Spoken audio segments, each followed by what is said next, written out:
Well, I finally got around to seeing F1 and I was really excited for this. And it totally delivered. This movie rocks. We're back, baby.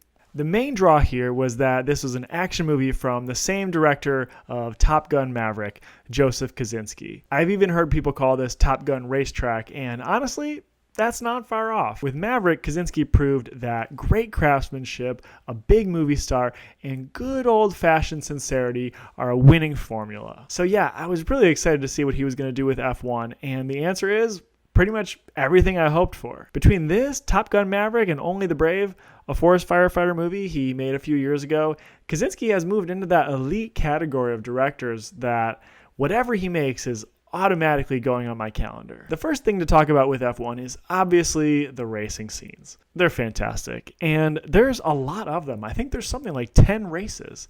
And I'll admit, before seeing it, I was a little nervous about the cinematography. I mean, how cinematic can strapping a GoPro to a race car really be? That's basically what real F1 broadcasts already do, and with the Netflix show Drive to Survive showing tons of extra footage, I was worried that the movie might just look like more of the same. Nope.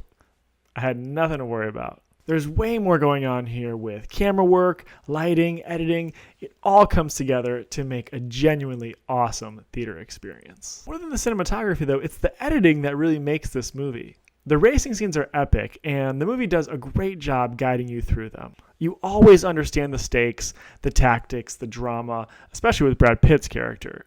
There was never a moment where I was lost or unsure what the drivers were trying to accomplish. That's a crucial part of good action filmmaking, helping the audience understand the literal space and goals so that they feel immersed.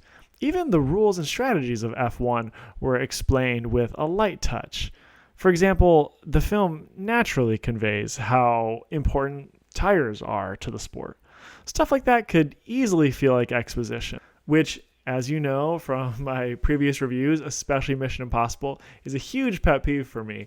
But here, they did the exposition brilliantly. Clearly, the racing scenes have received high praise, but I've heard people criticize the writing and the plot of this movie as either cheesy or formulaic. And while I can see what people are trying to point out, I actually don't agree that that's a problem. If you called this movie cheesy, I'd say no. It's sincere. And if you said it's formulaic, I'd say, yeah, that's mostly true, but it's also totally fine. Sometimes when people make a critique like that, I wonder if they've ever created something themselves. Because if you have, you know that there are principles you can follow or guidelines you can study that are tried and true methods for creating good art, or in this case, telling a good story. So a formula, no pun intended, is not inherently a bad thing. Formulaic storytelling is bad when it equates to boring storytelling, and that's just not the case here at all. The movie actually does a great job of balancing surprise with payoff. I can't give too many examples of that because I don't want to spoil anything, but one aspect of the movie that does that really well is with the rivalry between the drivers. They do a great job developing it in an authentic way that still hits all the right beats and plays a familiar tune. Brad Pitt plays the older driver coming in to shake things up, which is kind of a twist on the usual young rookie versus aging vet dynamic, and the movie avoids turning it into some fake cartoonish beef. It's more grounded and fluid than that, but it still delivers the goods that you hope for. The movie is also funny, surprisingly so. There were moments where I was laughing just from the sheer joy of the racing or the nonsense that Brad Pitt's character pulls off on the track. Beyond that, there's solid jokes and a ton of charm, which really boosted the film's likability. Back to criticisms for a sec. I've heard people say that Brad Pitt's performance is too laid back, and I mostly agree. He's kind of on autopilot here, but it's nowhere near as bad as some people are making it out to be.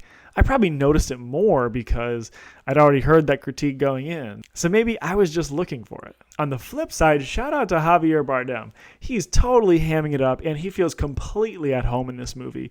Easily one of the best parts. Now, as for the main characters, everything on the track is pitch perfect, but the moments off the track, they're a little less inspired. Sometimes that's okay because these characters are archetypes, so they're meant to serve the story, but there's no denying that deeper or more specific characters would have elevated this film. Brad Pitt and Damson Idris both have natural charisma, but the characters themselves don't feel all that unique or memorable. Just being a little more specific or detailed with them would have added a lot. A great comparison here is Ford v Ferrari, which features well-developed characters that are brought to life by strong performances. Still, I think the criticism that F1 has a thin narrative is overstated. Maybe I'm overlooking a lackluster story because I'm just here for the racing scenes, but who cares? I came to see a cool racing movie, and I saw a cool racing movie. I gave this 4 stars on Letterboxd. I saw this in a packed theater with some of my buddies, and it was an absolute blast. There was moments I was on the edge of my seat, times when the whole theater went silent, and a lot of scenes where I'm just literally fist pumping in my seat. So if you haven't seen F1 yet, what are you doing? Race to the theater and go check it out.